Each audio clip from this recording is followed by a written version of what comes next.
Dis Dieu est bon. Dieu est bon. Dis encore Dieu est bon. Dieu est bon. Est bon. Et quelqu'un qui savoure l'amour de Dieu chaque jour de sa vie dit Dieu m'aime. Dieu Dieu m'aime. est bon. Béni soit le Seigneur. Merci, servant de Dieu, pour cette partie d'adoration. Je vous salue tous. Bon matin à chacun de vous. Bon dimanche. Que la gloire soit rendue à notre Dieu qui nous donne ces bons moments dans sa présence. J'espère que vous allez tous bien par la grâce de Dieu. Amen. Ce Amen. matin, nous allons aller dans le livre des Actes des Apôtres, chapitre 1er, au verset 9 jusqu'au verset 11. Actes des Apôtres, chapitre 1er, le verset 9 jusqu'au verset 11. Nous allons lire la parole de Dieu au nom de Jésus-Christ. Après avoir dit cela, il fit élever pendant qu'il regardait. Une nuée les déroba à leurs yeux. Et comme ils avaient les regards fixés vers les cieux pendant qu'ils s'en allaient, voici des hommes vêtus de blanc leur apparurent. Il dit, hommes galiléens, pourquoi vous arrêtez-vous à regarder au ciel? C'est Jésus qui a été enlevé au ciel au milieu de vous, reviendra de la même manière que vous l'avez vu allant au ciel, parole du Seigneur. Père, laisse que nous Amen. puissions disparaître, que toi tu apparaisses, que nous puissions diminuer et que toi tu augmentes, et que tout esprit soit assujetti à l'autorité de Jésus-Christ, et que cette parole délivre et guérisse, transforme et brise ton cœur pour le jour de l'enlèvement, au nom de Jésus-Christ. Amen. Amen. Encore une fois, bienvenue à ce kit, bienvenue à ce moment de partage de la parole de Dieu.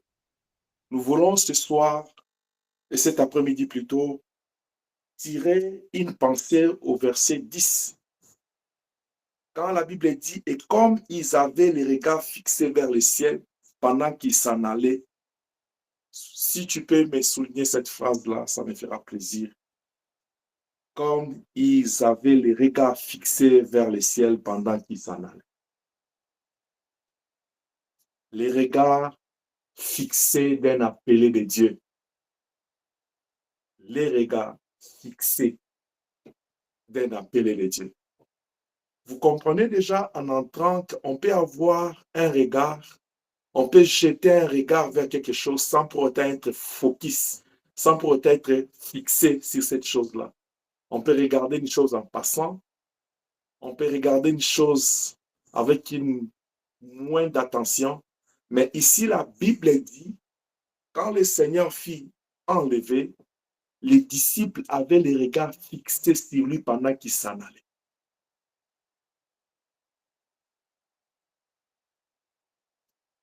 Ils n'ont pas déplacé leur attention, ils n'ont pas dépassé leurs yeux pour regarder autre chose. Ils ont projeté leur regard vers ce qui était préoccupant pour eux à l'instant. Ce matin, j'aimerais dire à un appelé, à ce stade nous sommes arrivés. Souviens-toi de ce que le Seigneur nous a dit l'autre fois. À un certain stade d'avancement avec Dieu, nous ne devons pas perdre notre assurance en Jésus-Christ. Nous ne devons plus douter. Je continue dans cette optique-là pour nous dire, à un certain stade de la marche avec le Seigneur, de la relation avec le Seigneur, nous devons avoir les yeux fixés sur lui, rien que sur lui, et encore que sur lui, pas sur autre chose et pas sur une autre personne. Parce que vous vous souvenez, quand nous avons parlé de la confiance en Dieu, nous avons dit nous devons faire confiance en Dieu parce qu'il en est dit, il en a prouvé qu'il le mérite et il n'y a pas d'alternative. C'est-à-dire il n'y a pas d'autre personne à qui nous devons faire confiance comme lui, qui le mérite comme lui, qui est digne comme lui. À ce stade de la marche chrétienne, Combien d'années tu as fait avec le Seigneur? Combien d'expériences tu as fait avec le Seigneur? Où est-ce que tu es rendu avec Dieu? À ce stade, bien-aimé Ebenezer, nous devons nous rassurer que nos yeux sont fixés, focalisés sur le Seigneur et rien que le Seigneur. Que Dieu nous bénisse. Amen. Les disciples fixèrent le ciel pendant que le Seigneur Jésus s'en allait.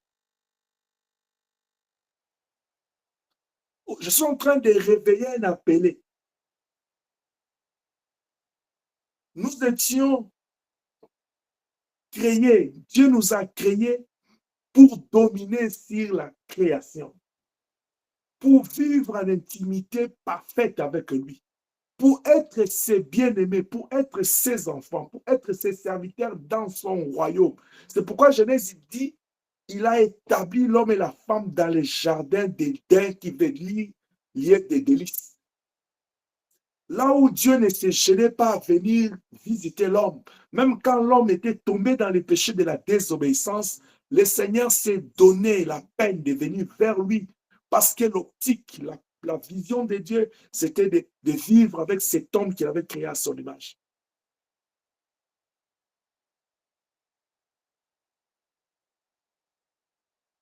Quand il nous appelle à l'existence au commencement, après avoir créé toutes choses, il dit, faisons l'homme à notre image. Dieu nous a appelés à l'existence. Et la Bible dit dans Proverbe, Dieu fait toutes choses avec un but. Quand il crée l'homme, il y avait un but. Il voulait un être semblable à lui. Pendant que je parle, je comprends.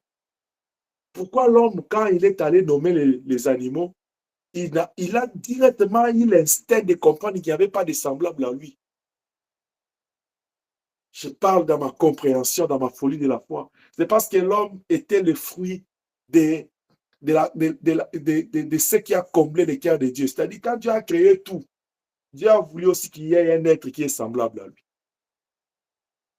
Alors, cet être-là qui était semblable à lui, quand il va vers les créations pour donner le nom, il se comporte comme Dieu.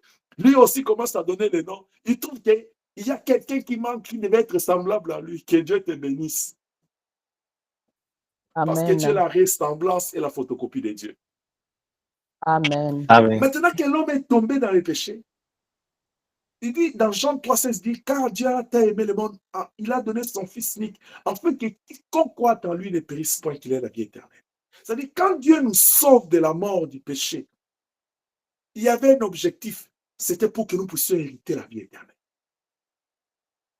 Or, pour aller s'établir dans la vie éternelle, il y a des phases à suivre.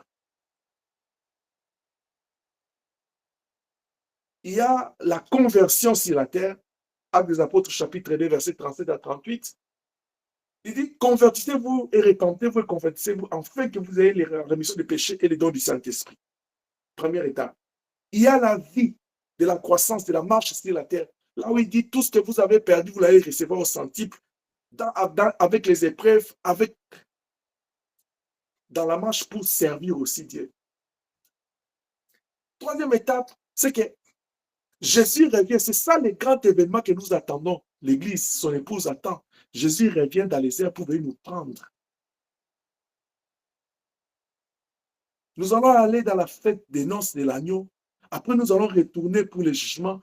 Après, il y aura les millions. Il y a beaucoup de choses qui vont se passer. Je sais que le Seigneur va nous établir complètement dans la nouvelle Jérusalem. C'est-à-dire, nous ne sommes pas sauvés pour rien. Dieu nous sauve, il y a un but, il y a un objectif du salut. Alors, maintenant que nous marchons avec Dieu,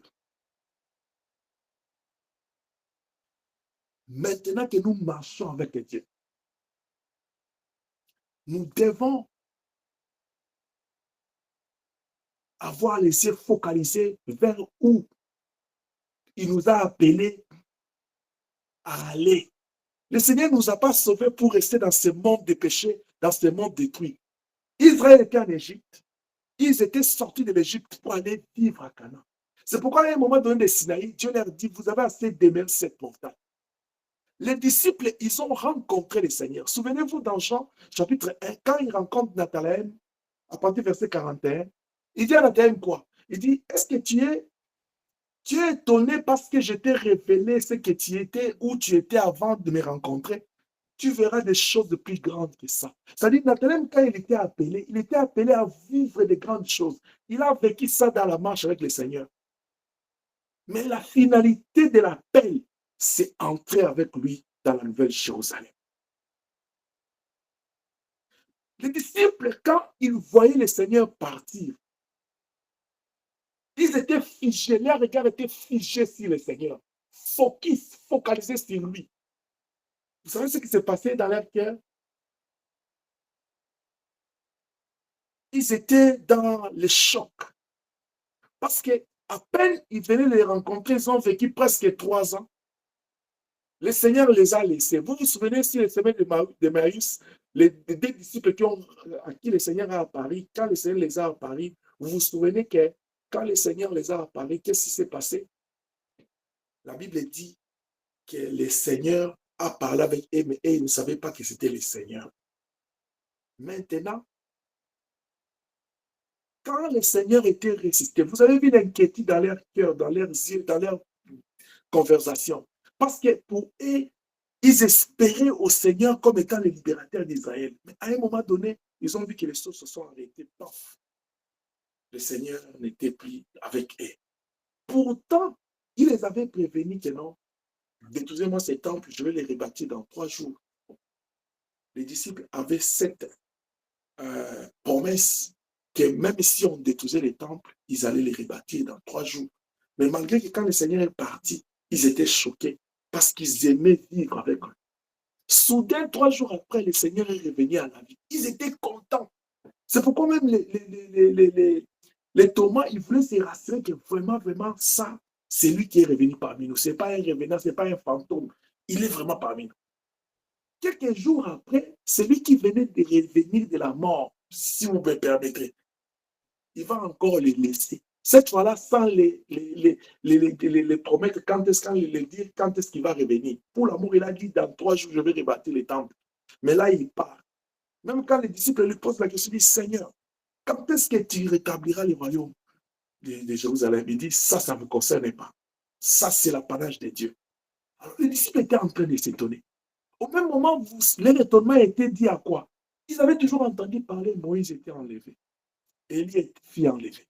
Ils ont entendu parler de l'enlèvement. Mais ce jour-là, ils étaient en train de voir leur maître en train de partir. Bien aimé, c'était encore compliqué parce que même Israël, dans le désert, ils n'ont pas si localisé la tombe de Moïse. Mais eux aussi, quand Jésus est mort physiquement, ils pouvaient savoir que non, c'est dans telle tombe. C'est comme ça que Marie et d'autres femmes sont allées avec leur parfum.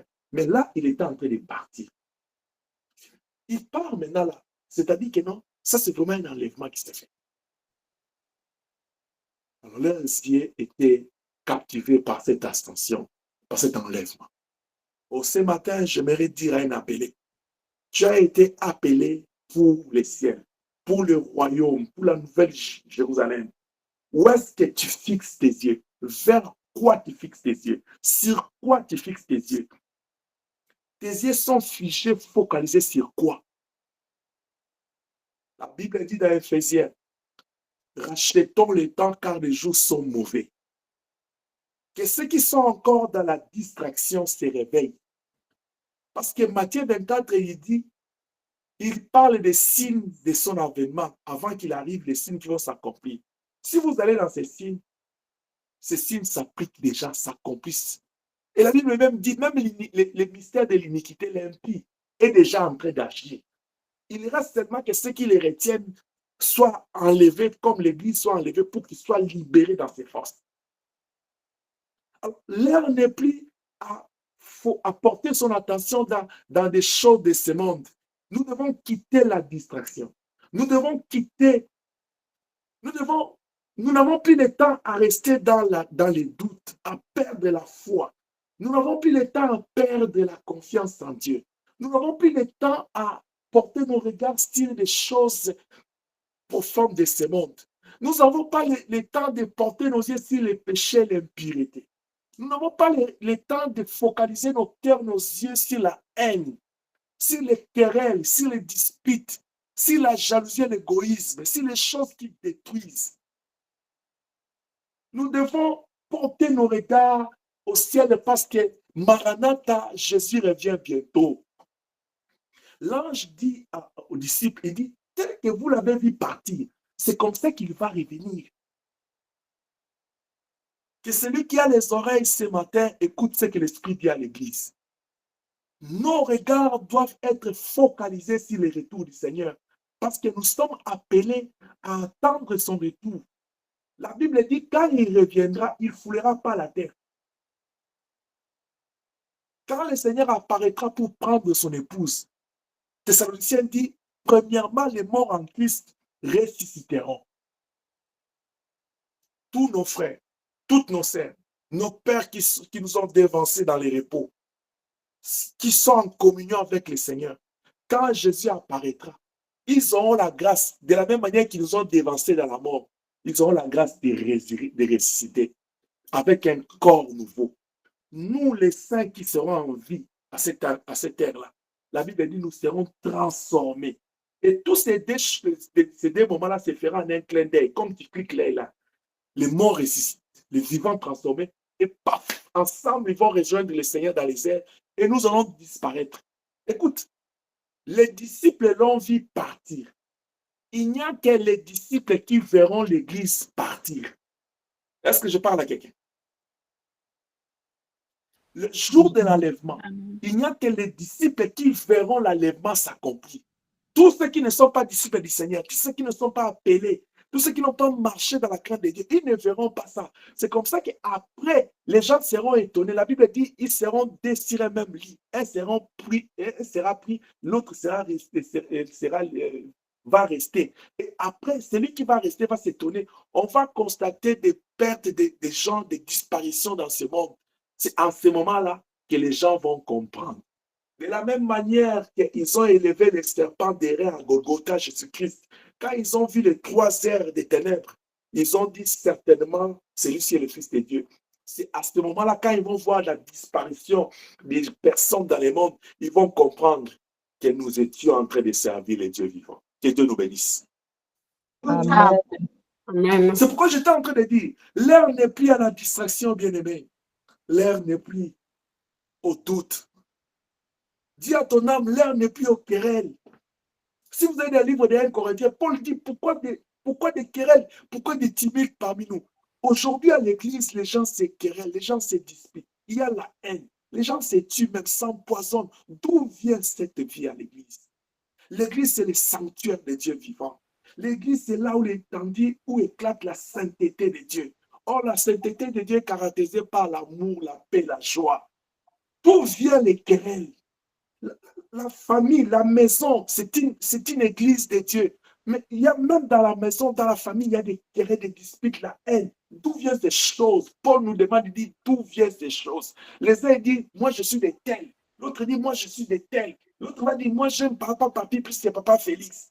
L'autre dit, moi j'aime papa Félix plus que frère Joël. D'où viennent ces choses? D'où viennent ces choses? Nous sommes tous les enfants d'un même Père, qui est le Seigneur des gloires. Ce n'est ni Papi, ce n'est ni Joël, ni Emmanuel qui a versé de son sang. Apocalypse dit, une question fut posée, qui est digne et capable d'ouvrir les livres et de rompre les 7 sceaux? Il n'y a pas eu un homme qui s'est levé, ni Moïse, ni Abraham, ni Isaac, ni Jacob, ni Joseph, ni Élie, les Tishbites. Il y a eu l'agneau de Dieu. C'est l'agneau de Dieu qui s'est levé, un homme digne et capable. Il a fait le travail à la croix. La Bible dit, lui qui existait en forme de Dieu, il n'a pas regardé ça comme une poire arrachée à être égal à Dieu, mais il s'est donné pour nous. Bien-aimé, l'heure n'est plus à l'égoïsme. L'heure n'est plus à vivre, à pratiquer les péchés. Mais il est temps maintenant que chacun puisse revoir sa vie à chaque instant. C'est là où nous avons dit de remettre en cause. Pour être sûr que si l'époux apparaît aujourd'hui, tu ne vas pas perdre de toutes les années que tu as fait dans le Seigneur. Combien d'années tu as fait dans le Seigneur, bien-aimé? Plein d'années dans le Seigneur. Aujourd'hui, tu es en train de forcer, de résister au diable, selon que la Bible dit, résistez-lui, malgré les tentations, les épreuves, malgré les combats de la famille, des monde, des réalités de la vie. Parce que tu aimes le Seigneur, tu persévères. Oh, je prie que mon Dieu te fortifie dans la marche, que Dieu te donne encore la force de persévérer. Comme je l'ai dit le mercredi, je l'ai dit encore mercredi, quand les gens pensent que non, le monde va s'améliorer, le monde va s'empirer, parce que la prophétie l'avait déjà dit. Il faut que celui qui lise puisse se faire attention. Parce que nous avons compris que la meilleure des choses à faire, c'est d'aller se cacher en Jésus, c'est de trouver en Dieu notre refuge. C'est-à-dire, même si le monde s'empire, nous serons sous la grâce. Est-ce que quelqu'un dit Amen? Amen. C'est la grâce qui va nous aider. C'est la grâce qui va nous couvrir. C'est la grâce qui va nous protéger, qui va nous prendre, nous amener dans la gloire. L'heure est venue où nous devons nous revoir nos vies. Chaque jour de ta vie, revois ta vie. Que cela soit ta préoccupation. Jésus peut réapparaître. Souvenez-vous de la parabole des 10 vierges. Si tu n'es pas attentif, il peut apparaître la nuit pendant que tu dors, pendant que tu es au travail. C'est pourquoi j'aime l'homme de Néhémie dans Néhémie 3,15. Il dit, j'ai donné l'ordre au peuple, au groupe qui travaille avec moi. La journée, que chacun travaille d'une main et de l'autre main qui tienne là. La nuit, que chaque personne veille dans sa maison. Je suis en train encore d'exhorter chaque famille enseignée. Nous étions, quand nous avons commencé cette œuvre, on priait tous les jours. Nous avons évolué dans les programmes tenant compte de vos programmes. Mais aussi, l'objectif, c'était de laisser l'espace à chaque famille de s'organiser. Où est-ce que vous êtes rendu au culte de la famille? Comment est-ce que vous vivez la prière dans chaque famille? Bien aimé, la prière, c'est une vie. Ce n'est pas un horaire de mercredi à 18h. 1 heure, ça ne suffit pas. La prière, c'est une vie. Ce n'est pas 23h de vendredi, ça ne suffit pas. La prière, c'est une vie. Ce n'est pas le lionceau quand vous vous rencontrez une fois par semaine et vous devez faire vite puisque vous devez aller vous reposer les dimanches, des heures, vite, on ne doit pas abuser de votre temps. La prière, c'est une vie. Parce que celui qui a frappé à votre porte, celui à qui vous avez ouvert votre porte, il a un nom. Mon Jésus a un nom. Il s'appelle « Je suis le chemin, la vérité et la vie ». C'est-à-dire, il est le chemin véritable de la vie. Si il entre en toi, tu dois vivre avec lui. Or, Jésus, c'est sa parole. Sa parole doit vivre en toi. Et la parole te dit, la prière, c'est l'arme qui te permet de communier avec Dieu. Tu dois vivre cette vie-là. Il est temps pour toi de revoir ta vie pour savoir si le Seigneur a parlé aujourd'hui, si tu vas aller avec lui. Alléluia. Amen.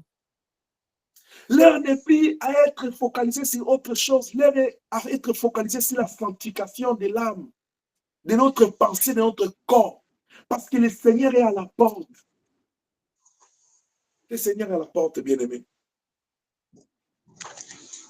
2 Corinthiens chapitre 13, verset 5. Qu'est-ce que la Bible dit?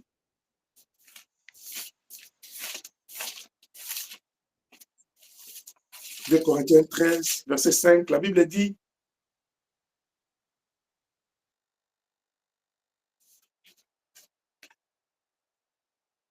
de Corinthiens chapitre 13, plutôt verset 5, qu'est-ce que la Bible dit?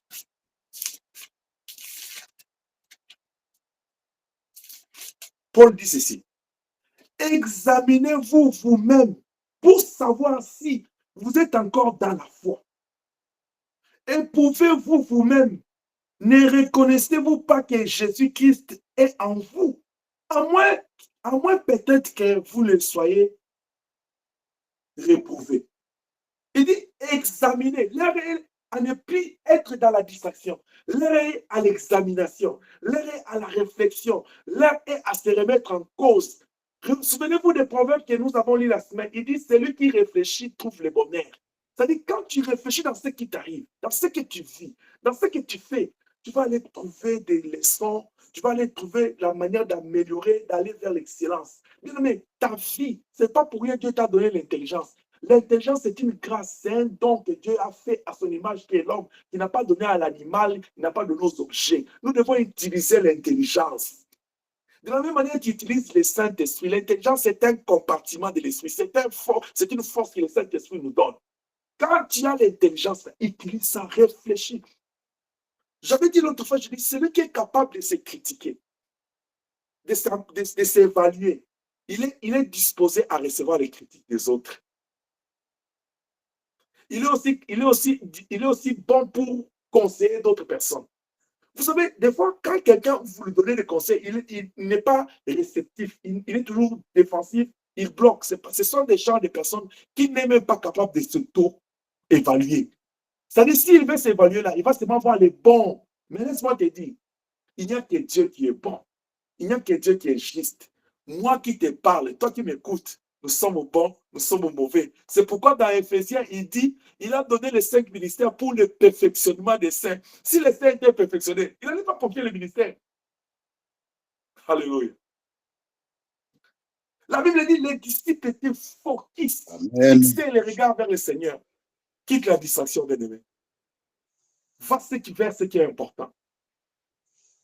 Apocalypse, chapitre 22, verset 13 à 12 à 13, il dit quoi? Il dit, voici, je viens bientôt. Heureux ceux qui lavent leurs robes. Il nous rappelle, il dit, l'heure n'est plus à la distraction. L'heure est venue, nous devons laver notre robe. Nous devons laver notre tenue de chrétien. Nous devons nous sanctifier. La sanctification commence par la pensée, l'esprit, le cœur et le corps. Même tes yeux doivent être sanctifiés. Il y a des gens, quand lui, il regarde, il voit les péchés partout. Mais il y a aussi des gens, quand il regarde, lui se regarde, va faire seulement les péchés. Il y a des gens, quand il entend mal. Lui, c'est comme si le diable a déjà mis un dispositif dans son oreille pour que quand la parole entre, lui, il change les sens. Tu as entendu ce que le pasteur a dit? Le pasteur, là, il parlait seulement de moi. Tout ce qu'il a dit là, c'est moi. C'est là où moi, j'ai dit, gloire au Seigneur. Si c'est de toi que je parle là, je bénis le Seigneur parce que cette parole a des sens. Mais au même moment, je me dis, est-ce que tu penses vraiment que le Seigneur qui assiste son trône là, il va envoyer une parole dans la multitude de 1000 personnes pour seulement toi seulement? Non, non, chaque personne, même moi qui parle, je dois avoir ma part. Gloire soit rendue à Dieu. Amen. Et ceux qui lavent les robes. Nous devons laver notre... Bien aimé, nous sommes des spécialistes. Aller dans les lavages à sec, dans les... Comment on appelle ça ici? Dans la bianderie pour laver nos habits. Vous voyez comment vous lavez vos habits? Chaque semaine, chaque famille a un plan. C'est le week-end qu'on nettoie, qu'on arrange la maison. Vous arrangez vos habits parce qu'ils ont des griffes. Mais vous n'arrangez pas la maison du Seigneur parce que ça a un griffe qui est Jésus-Christ de Nazareth. Amen. Les griffes des griffes, Jésus-Christ de Nazareth. Parce que la Bible dit, il a reçu un nom élevé au-dessus de tous les noms. C'est-à-dire, si la Bible que tu portes là a un nom, le nom de Jésus est au-dessus. Maintenant, toi, tu prends les soins d'amener tes vestes et tes habits au lavage pour nettoyer ça. Mais les corps du Seigneur, tu ne laves pas. Apocalypse te dit, heureux ceux qui lavent leurs robes, car ils auront part à l'arbre de vie. Alléluia. Amen. Cet arbre de vie-là que Adam et Ève ont vu être empêchés d'aller toucher. Gloire au Seigneur. Je parle à un appelé, je parle à un saint. Moi, je toucherai l'arbre de vie parce que je suis engagé à laver ma robe chaque jour. Même si Adam et Ève, les chérubins étaient là pour les obstruer, les empêcher, Jésus, par sa grâce, il m'a appelé pour toucher à l'arbre de vie. Car l'arbre de vie, c'est lui-même Jésus-Christ. Gloire au Seigneur. Amen. L'heure est venue où nous devons laver notre robe. Pas seulement laver notre robe. Parce que l'heure c'est un mauvais moment que nous traversons. L'heure est grave. C'est ça le mot que je cherchais. Matthieu chapitre 24, verset 13, il dit quoi? Il dit, celui qui persévérera jusqu'à la fin sera sauvé. Pourquoi l'évangéliste Matthieu insiste sur la persévérance? Parce qu'il sait que les derniers moments, ce ne sera pas les bons moments. Ce sera les moments difficiles. Voilà pourquoi Dieu, dans sa préscience, dans son amour, il a disposé le Saint-Esprit pour nous aider. Amen. On avait un principe quand on grandissait avec nos pères, il dit fatigant mais poursuivant toujours. C'est-à-dire, même si je suis fatigué, parce que je sais là où il m'amène, je ne vais pas abandonner. Je vais persévérer avec eux. Gloire au Seigneur. Amen. Mais nous devons nous remettre en cause. Nous devons nous sanctifier. Nous devons persévérer pour assurer notre participation à ces grands événements. C'est-à-dire, les grands événements dont la Bible parle, les anges ont dit aux disciples, tel que vous l'avez vu partir, c'est comme ça qu'il va revenir. À vous maintenant de faire un effort pour participer. Comme vous avez participé à son ascension, participez aussi à son retour pour être enlevé avec lui. Alléluia. Oh, ne sois pas seulement téléspectateur. Il faut être téléspectateur, après être participant, après faire la vie avec lui. C'est-à-dire, tu es présent là, tu l'as vu partir, ça doit te servir, mais tout ce que tu vis avec Dieu, ça doit te servir d'exemple pour te remettre en cause, pour réfléchir si tu marches avec Dieu. Que ce soit les miracles, que ce soit les épreuves, que toutes ces choses-là dans l'école du Seigneur t'aident à sanctifier, à laver ta robe, à persévérer dans la marche. Est-ce que je parle à quelqu'un? Amen.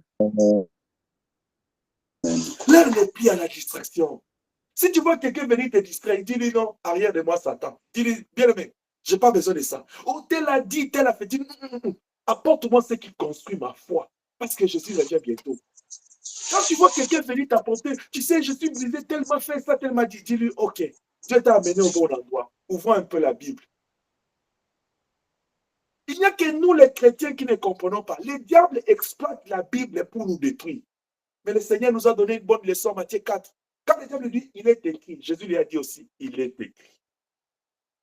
Bien aimé, le diable n'aura pas peur de ta beauté, de tes diplômes, parce que tu es au Canada ou en Amérique, en Europe, ou bien tu es riche dans ton pays, ou bien parce que tu sors d'une bonne famille, parce que tu parles la langue, ou bien tu prêches bien, tu chantes bien. Le diable aura peur de la puissance de Dieu qui est en toi. Il ne fléchit les genoux que devant le nom de Jésus-Christ. Amen. C'est pourquoi l'heure est venue où nous devons focaliser nos vies à vivre avec le Seigneur. Bien aimé, l'ascension du Seigneur était un grand événement pour les disciples, comme je le disais. Je vous ai dit tantôt qu'ils avaient déjà entendu parler de Moïse, parler d'Élie, mais ils n'ont jamais vécu ce genre de choses dans leur vie. Ils n'ont jamais vécu quelque chose de comme ça, les disciples. Et ces jours-là, qu'est-ce qui se passe? Ils vont voir leur Seigneur être enlevé. Nous avons tout intérêt, bien aimé, de garder nos regards, notre assurance, notre confiance, notre foi, notre espérance en Dieu, parce qu'il est fidèle. Dieu est fidèle. Je veux que quelqu'un dise Dieu est fidèle. Dieu est fidèle. Certainement, il est fidèle. Quand vous voyez même les témoins de ma fille, quand il vous explique ça, moi, je vois la fidélité de Dieu. Parce que quand la Bible dit, l'ange de l'Éternel campe autour de ceux qui craignent Dieu pour les arracher des dangers. Vous savez, il y a certaines choses, si on t'explique ça, tu ne peux pas te rendre compte. Peut-être quand tu regardes la voiture de la sœur Inès, tu dis, ah, mais l'autre là, c'est une voiture, elle, c'est une Jeep, non? Ok. Tu n'as jamais vu... Ah, avant que je te dise ce que je vais te dire là, comment tu peux expliquer un caillou de David va renverser un géant Goliath? Parce que Goliath, c'était un Jeep. Et David, c'était une petite voiture. Quand un esprit, que ce soit l'esprit de Dieu ou l'esprit du diable, entre dans quelque chose, la chose là cesse d'être ordinaire. Est-ce que je parle à quelqu'un? C'est-à-dire, quand Dieu, l'esprit de Dieu était tombé sur le buisson a cessé d'être buisson, il est devenu buisson ardent. Parce qu'il y avait le feu de Dieu dedans. Quand le Saint-Esprit descend dans la vie de quelqu'un, cette personne-là cesse d'être un homme, il devient homme de Dieu. Quand l'esprit de la sorcellerie descend dans une personne, la personne-là cesse d'être une personne normale, il devient sorcier. C'est-à-dire, quand l'esprit surnaturel entre dans le matériel, ça change. Si la sorcellerie de Burundi, là, qui cherche ma fille Inès, là, au nom de Jésus-Christ, là, ça a pris l'avion, c'est descendu à Toronto, ça a pris le métro jusqu'à Windsor, là. Ça arrive, ça les cherche. Si c'était entré dans l'auto, là, elle vous dit que c'est la première fois de faire l'accident. Regarde, elle fait de 8 heures, de 14 heures de route. Windsor, Ottawa, Windsor, Montréal, Windsor, Bloomington, Windsor, Québec pour le service de Dieu. Maintenant, j'avais quoi d'accident. Et quand il vous dit là, quand il vous dit, papa dit doser là, c'est doser. Mais quand elle conduit vers son travail là, son travail de chez elle jusqu'à la maison, c'est quelque chose de quelques minutes. Et elle ne conduit pas, elle a stoppé. Quelque chose qu'elle ne connaît pas. Tu vois pas la gloire de Dieu dans ça. Amen. Ma fille, bienvenue dans les groupes des expérimentés. Tu vois les poissons. Tu vois, quand tu prends un poisson dans l'eau, là, tu la lèves. Même quand tu veux la remettre, tu ne vas pas dire au poisson, quand je vais te jeter là, voici comment tu vas nager. On n'apprend pas à un poisson de nager. Maintenant, là, on va plus apprendre c'est quoi l'accident. Amen, amen. Je suis content que Dieu t'a épargné et tu as envie et tu continues de servir Dieu. Je bénis ton Dieu, que le Dieu de tout près de toi soit loué. Amen. L'heure est venue où nous devons nous attacher à la fidélité, à l'amour de Dieu, où nous devons nous confier en lui parce qu'il est digne. Nous devons rester. Bien aimé, ça fait combien d'années que tu es avec le Seigneur? Pourquoi tu es en train de balancer ta foi de gauche à droite, d'être bousculé par des problèmes? Tu n'es pas stable dans ta vie. Pourquoi tu es encore dans les doutes, comme Jean envoyant les disciples vers le Seigneur? Allez d'abord lui demander, est-ce que c'est vraiment, réellement, il est le Messie? Tu es encore dans les questionnements. Oh, je vais exhorter quelqu'un ce matin. C'est normal que tu te questionnes sur les choses que tu vis, sur ta vie avec le Seigneur. Si tu es encore dans ça, la seule chose que tu dois faire, ne reste pas dedans. Va poser des questions à Dieu. Prends ton temps, reste avec le Seigneur. Ah, Jacob l'a fait. Il dit, moi et toi, on n'a pas encore fini. Même si l'aurore là vient, c'est toi qui fais lever l'aurore. Ça, ce n'est pas mon problème. Moi et toi, on n'a pas encore fini. Tant qu'on n'a pas encore fini, je ne te libère pas pour ces problèmes. Nous avons beaucoup de problèmes dans la vie. Si Dieu règle ça, tu ne libères pas parce qu'il y a d'autres qui vont venir. Pour ça, d'abord, termine d'abord ces problèmes avec Dieu. Si le Seigneur n'a pas encore répondu là, pourquoi tu les laisses? Rentre devant. Même Moïse, quand Dieu lui a envoyé vers Pharaon, il va aller faire le miracle, le premier miracle. Moïse voit que les choses ne se sont pas passées comme Dieu avait dit. Qu'est-ce que Moïse a fait? Il est rentré vers le Seigneur. Bien aimé, toi tu rentres vers qui? Celui qui t'a promis, ce n'est pas le pasteur. Celui qui t'a promis, ce n'est pas un homme. Celui qui t'a promis, c'est le Dieu de la Bible. Ce sont les promesses de Dieu que toi, en cela que tu as posé ta foi. Quand tu ne vois pas cela se réaliser, va questionner ton Dieu. 1 Samuel chapitre 1. Quand Anne a espéré à Elkana, et il a vu qu'Elkana lui a dit, ce n'est pas lui qui donne les enfants. Anne a compris, il n'y a pas autre chose. Je dois espérer à l'Éternel. Il a laissé les gens manger, ils ont bu. Après, la Bible dit, après, Anne est allée chercher Dieu. Toi, tu as des problèmes, tu es toujours dans, il a fait, il a dit, je ne l'aime pas, je ne le supporte pas. Mais, déjà, tu as un problème. Tu n'as pas encore de problème, tu ajoutes. Tu veux résoudre quel problème? Tu ne vois pas que non, c'est toi-même les problèmes. Tu ne vois pas que c'est toi-même qui cherches les problèmes. Parce que tu as déjà des problèmes, mais tu en cherches encore d'autres. La Bible dit, si quelqu'un veut prier le Seigneur, qu'il fasse quoi? Qu'il aille chez les voisins? Non, non. Il dit qu'il entre dans sa maison, qu'il ferme sa porte derrière lui et qu'il prie son Dieu en secret. Ça dit qu'il parle avec son Dieu. Je dis à quelqu'un, Dieu, on le cherche. Bien aimé, Dieu, on le cherche. Il n'est pas un homme pour mentir, ni un fils de l'homme pour se repentir de ce qu'il a dit. Cherche Dieu. L'heure n'est plus aux choses vaines. L'heure est à fixer les regards vers celui qui t'a appelé. Si tu regardes si un homme, si un être humain, tu seras toujours déçu. Regarde si Jésus-Christ qui ne déçoit pas. Que Dieu nous aide.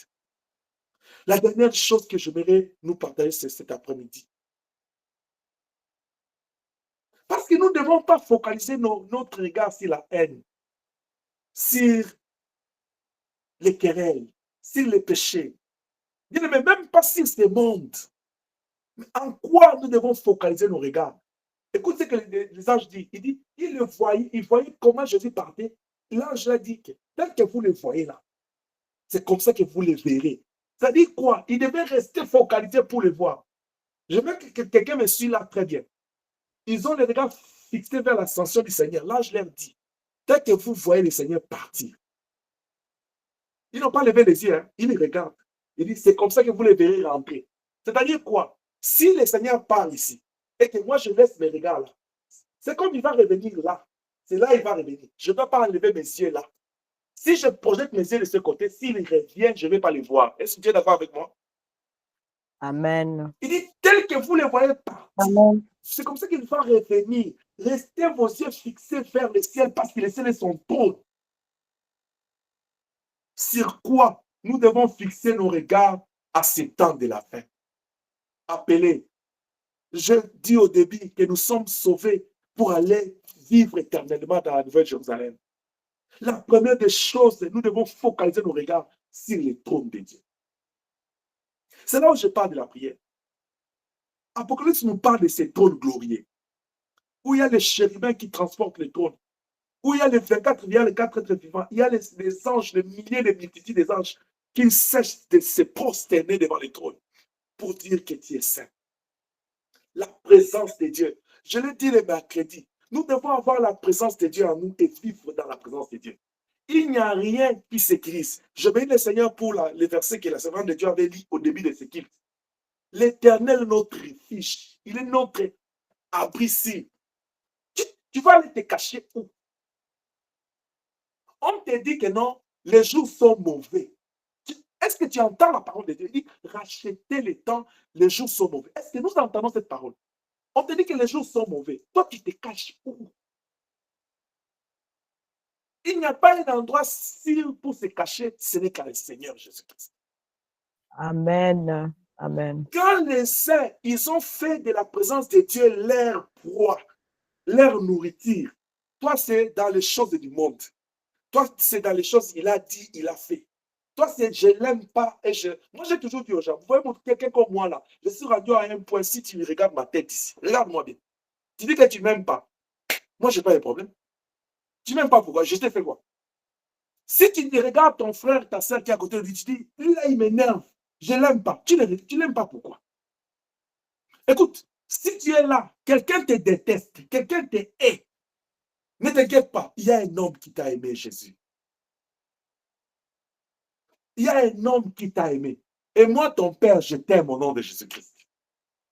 Amen. Même si tu dors là, tu te réveilles. Même quand tu es dans ton cœur, tu es comblé par des problèmes et des soucis. Sache que moi, je t'aime au nom de Jésus-Christ. Amen. Si quelqu'un ne t'aime pas, il te hait. Dis-lui, tu me hais. J'ai mon Dieu qui m'aime. J'ai aussi mon papa qui m'aime. Peut-être qu'il te dit, ah, pasteur, est-ce que c'est vrai ce que tu dis? Oui. Parce que l'amour pour toi, là, ça ne se traduit pas comme peut-être toi tu l'attends.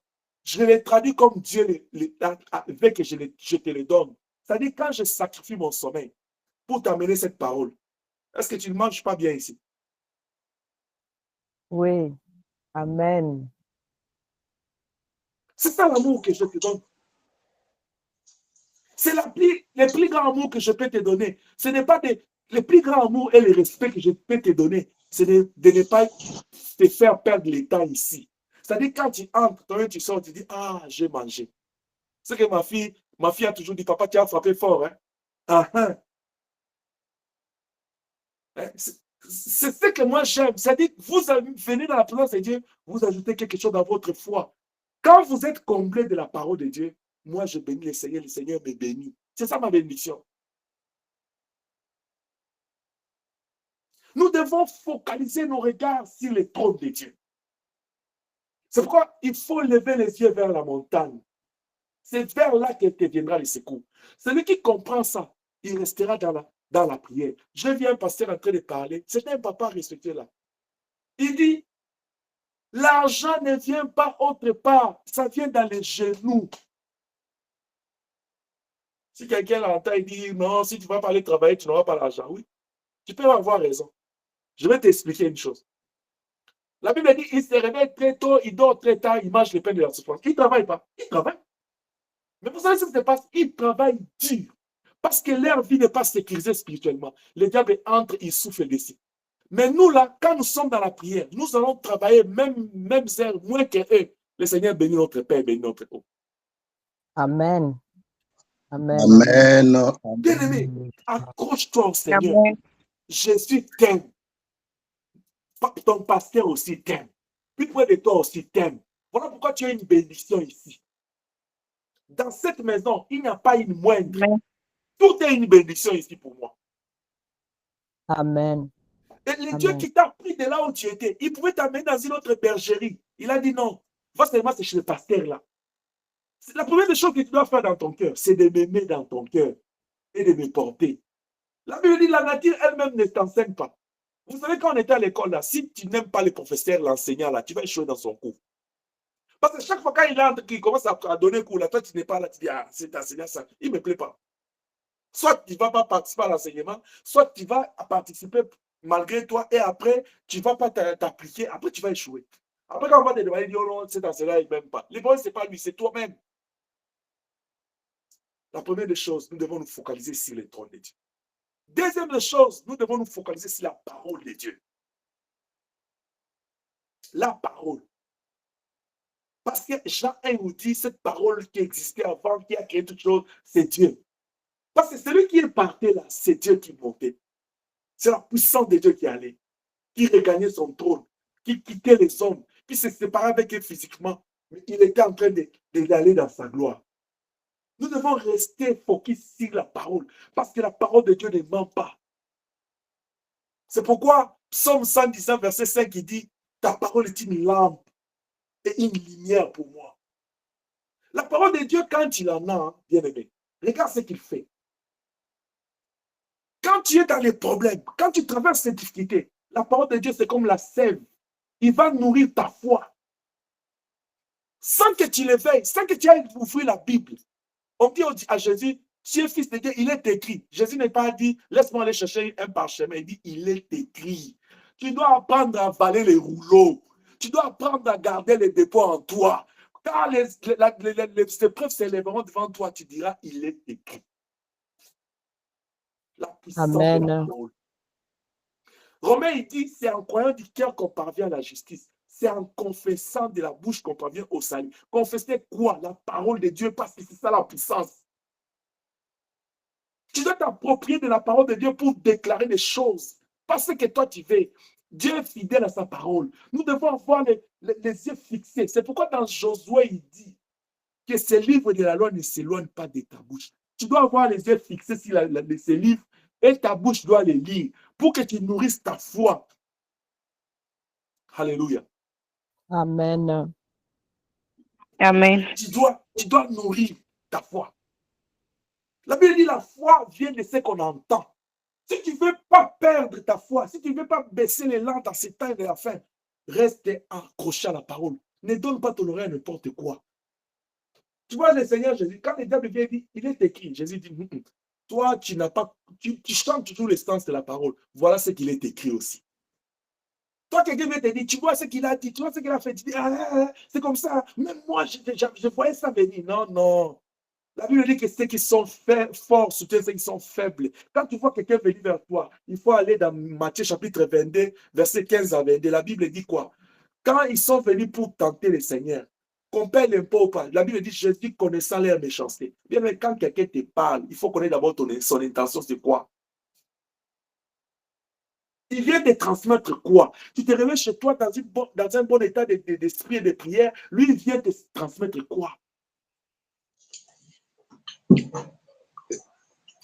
Troisième chose, il dit tel qu'il est parti, il reviendra. Nous devons être focalisés sur le retour du Seigneur. Nous vivons dans ce monde, mais notre esprit, en attendant l'agneau. Tu voyais les 10 vierges, il y avait les sages qui, malgré qu'ils dormaient, mais leur esprit était connecté au retour. Mange, habille-toi, voyage, marie-toi, aide les enfants, achète des maisons, même des jets privés. Prends tout ce que tu as besoin, que le Seigneur te bénisse en désordre au nom de Jésus-Christ. Amen. Mais, Amen. tes regards sur le retour du Seigneur, pas sur ce que tu as. Vous savez, il y a des gens, ils sont spécialistes, ils connaissent ce qu'il a juste dans les moindres détails, mais ils ne connaissent même pas le nombre de livres dans la Bible. Si je te demande là, ne me réponds pas, parce que si je te dis de me répondre, tu ne vas pas me dire ça. Mais de répondre dans ton cœur. Dans ton compte, là, tu as combien? Dans ton compte bancaire, il y a combien? Tu as vu déjà le montant, non? Regarde, dans le compte checking, là, il y a combien? Tu as vu le montant? Tu vois? Dans le compte saving, là, il y a combien? Bon, dans le compte de mortgage, là, tu es en train de dépenser. Où est-ce que tu es rendu? Tu vois tout ça, tu connais, non? C'est quand la dernière fois, tu as lu la parole, tu as examiné ta vie, tu as évangélisé, tu te préoccupé de ton âme. C'est quand? C'est quand la dernière fois, tu t'es assis, tu t'es demandé si le Seigneur revient aujourd'hui, je vais entrer ou pas. C'était quand?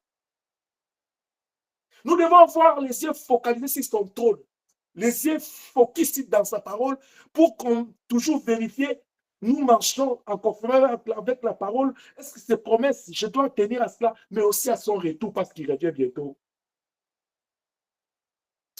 La dernière des choses, vous pouvez lire dans le livre de l'Apocalypse, chapitre 1, versets 7 à 8. Vous pouvez aussi lire dans Thessalonique, 2 Thessaloniciens, chapitre 1, verset 6 à 10. Ça justifie ce que je suis en train de dire. Faute du temps, je vais y aller vite. La dernière des choses que nous devons, c'est que nous devons porter nos regards. Nous devons porter nos regards sur nos prochains. Quand je parle de nos prochains, je parle de nos familles. La Bible dit dans 1 Timothée, dans le livre de Timothée, celui qui ne prend pas soin des siens est pire qu'un infidèle. Et je l'ai toujours dit, prendre soin de ta famille, ce n'est pas seulement donner l'argent. En commençant par l'esprit, l'âme.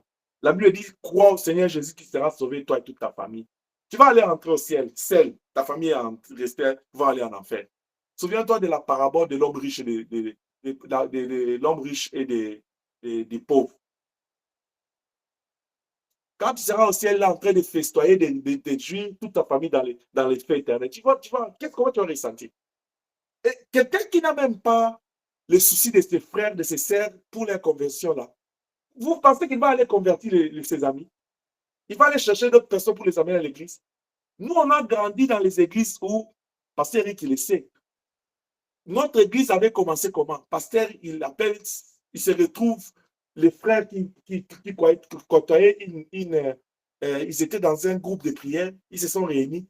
Pour grandir là, il dit, toi tu appelles ta famille. Toi tu appelles ta famille. Déjà quand ils sont en couple, la femme appelle sa famille, l'homme appelle sa famille. Quand l'homme appelle sa famille, la famille de l'homme appelle la famille. Vous voyez comment? Ce qui a fait que notre église était des familles. Et on nous a grandi dans cet esprit-là. Avant d'aller évangéliser les autres, il faut gagner ta famille. Je vous ai donné mon témoignage. Quand je comptais voyager en 1996, le Seigneur, comme ça, je n'avais parlé à personne. Même ma famille ne savait pas. Il y a un homme de Dieu, Père Sonore, qui dit, je vois l'homme en train de voyager, mais le Seigneur dit, pas cette année, l'année prochaine. On arrive l'année prochaine, j'avais même oublié. En prière, il dit encore, je vois l'homme, le Seigneur me dit, il dit, Dieu est en train de dire ceci. À l'église, tu es fervent, puissant, mais dans ta famille, il n'y a pas les feux parce que tu pries seul. Oui, effectivement. Malgré que dans ma famille, on a gagné dans les Seigneurs, à cette époque-là, tous mes frères et sœurs, ils avaient baissé les régimes. J'étais resté seul. J'ai commencé à prier cette année-là. J'ai prié. Les riches ici, ils ont vu des problèmes. Prions. J'étais à un moment donné, j'ai prié. Je vais te donner ce témoignage-là pour te fortifier. Je rentre comme ça, ma sœur aînée que j'aime bien. Elle avait sa fille, c'est sa deuxième fille. Cette fille-là est née le 1er janvier. Donc chez nous, là, on était en train de fêter la fête des nouvelles là, avec l'anniversaire de sa fille. C'était vraiment la fête. Moi, je rentre du réveillon le 1er janvier, je rentre à la maison comme ça, et ils étaient restés à la maison en train de fêter. Permettez-moi, c'était comme Sodome. Ils étaient en train de fêter. Vous savez ce que j'ai fait? Quand j'entre, j'étais choqué. Peut-être tu es là aussi, tu pries beaucoup pour ta famille, mais ça n'arrive pas à la conversion. Tu es choqué, tu es fatigué. Je te donne la force cet après-midi. Je me suis levé. C'est mon frère qui est ici, qui m'a dit, d'ailleurs, il fallait que tu quittes là, parce que tu m'indisposes pour ne pas bien enjoy. Quand je l'ai regardé, j'ai dit, mais c'est mon frère de loin, non? Mais pourquoi il m'a dit ça? Le Saint-Esprit m'a dit, tu vois, toi, tu ne te rends pas compte de ce que tu as fait comme travail. Tu penses que tu n'as rien fait. Tu vois déjà que non, il te respecte en tant qu'homme de Dieu. J'étais comme, ok. Mais comme j'étais choqué, je vais vous dire la vérité, comme j'étais choqué, je suis parti du salon, je suis allé, comme la parcelle était grande là, j'ai pris une natte là, comme nous on était les spécialistes de dormir sur les nattes là, j'ai mis ça sous l'arbre, j'ai dit, j'ai dormi là. Ce que j'avais vu pendant mon petit moment de sommeil, ce que moi j'avais vu. Bien aimé, ce que j'avais vu là, j'ai vu des choses, j'ai vu la gloire de Dieu qui m'enveloppe, mais j'ai vu aussi les ténèbres qui étaient grands. Et le Seigneur m'a parlé encore. Je me suis réveillé sur ce père, je dis, wow. Mais pendant que je me réveille, ils étaient dans l'ambiance à la maison. C'était un dimanche, je n'ai jamais oublié ça. Et le mardi, on avait l'intercession, j'arrive, Père à son âme, mon père, pasteur Dédé, il était en train de parler de la prière. Il touche un point, il dit, bien aimé, quand vous priez, surtout quand vous intercédez, parce que l'intercession, c'est un combat pour que tu es en train de faire Tu t'engages à un combat pour l'autre personne. Il dit, quand vous priez pour quelqu'un, c'est un combat. Toi, tu tires, le diable tire. Ne lâche pas. Ce sont les vainqueurs qui persévèrent. C'était comme on m'a dit, tu as entendu. Amen. J'ai dit, ah. Il y avait des jours, j'ai souffert avec ça. J'ai dit, des ans, moi, j'ai gêné, j'ai prié pour ce problème-là. Il a insisté. Il a encore piqué un marteau dans mon cœur. Troisièmement, je dis, j'ai entendu que mon cœur a été brisé par cette parole. Vous savez, la parole de Dieu, tu n'as pas besoin que j'écris. L'homme là n'est pas d'aider, papa Eric les connaît. Il prêchait calme. S'il y a des gens qui parlent, lui il me dit, mon ami, tu sais, quand tu seras grand dans les choses de Dieu, fais ceci. Il était comme ça, que c'est comme ça qu'il parle. Moi, j'ai eu des papas formidables. C'est pourquoi je suis un papa formidable. Même si tu ne me dis pas, Eva, n'est-ce pas que je suis le meilleur?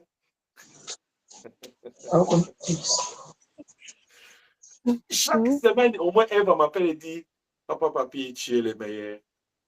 Donc, tu vois, cet homme-là, quand il parlait, il était calme. Il a encore chuté la parole. J'étais comme, ok. Quand je me suis levé, j'ai invoqué le Dieu de la Bible. Aujourd'hui, quand je regarde dans ma famille, je suis bien entouré. Je peux entendre ma sœur qui m'appelle du Seigneur et dit, je suis en prière pour toi. Je dis Alléluia. Je dis gloire au Seigneur. Ça dit, quelque part, quand tu pries pour ta famille, c'est un combat. Ne lâche pas. Afin de Dieu, servant, serviteur de Dieu, fonce. Il y a la gloire. Celui qui est en toi est plus fort que celui qui est dans le monde. Ce sont tes frères, ce sont tes sœurs. Seulement, il y a un esprit qui les a visités. Oh, je prie que le Dieu de la Bible, ce matin, visite ta famille au nom de Jésus-Christ.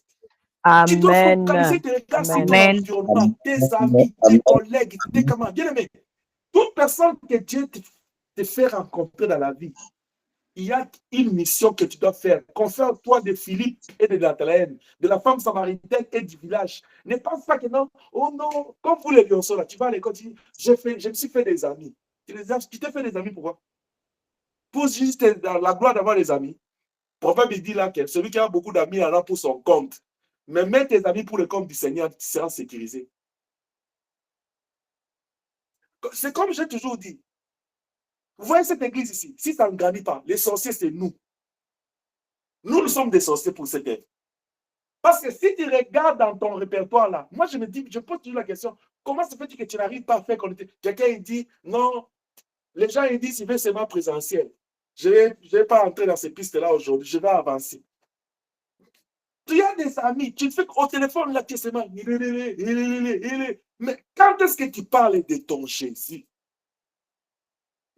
Mon Jésus n'est pas emprisonné encore. Mon Jésus doit être publié partout. Et je vais terminer pour te dire. Parce que tu dois t'occuper de ton environnement pour que tu leur amènes le Seigneur, pour que tu leur dises que Dieu est bon, pour que tu leur dises que Dieu est amour. Il y a une chose que tu ne dois pas faire. Il y a une chose là où tu dois détacher ton attention. Nous devons détacher nos regards dans ce monde. Parce que 1 Jean, chapitre 2 nous dit quoi? Il dit le monde ici passera. Alors, comme le monde va passer, nous ne devons pas être attachés au monde. Mais vous allez voir les chrétiens de la fin, ils connaissent les choses du monde plus que même la Bible. Ils passent beaucoup de temps dans les vaines choses que la Bible. Ils sont là dans les réseaux sociaux plus que dans la Bible. Vous voyez les réseaux sociaux là? C'est un outil. Jusque-là, comme outil, ce n'est pas mauvais. Mais ça devient mauvais comment toi, tu es en train d'utiliser ça. Si c'est toi qui gères les réseaux sociaux dans le sens de préserver ta foi, gloire à Dieu. Mais si c'est les réseaux sociaux qui te gèrent, vous voyez, il y a quelqu'un qui va là-bas, pas même pour chercher les cantiques, pour chercher les prédications, pour chercher les bêtises. Préserve ta foi, s'il te plaît. Que le Dieu de toute grâce préserve notre foi en Jésus. 1 Corinthiens 10, 23, il dit, tout nous est permis, tout n'est pas utile. On est libre de regarder à tout, de faire tout, d'entendre tout, de dire tout. Mais faites attention, focus sur ce qui est utile, car les jours sont mauvais. Le Seigneur revient bientôt. Que celui qui a les oreilles entende ce que l'Esprit dit à l'Église, au nom puissant de Jésus-Christ. Amen. Amen. Amen. Est-ce que tu peux applaudir?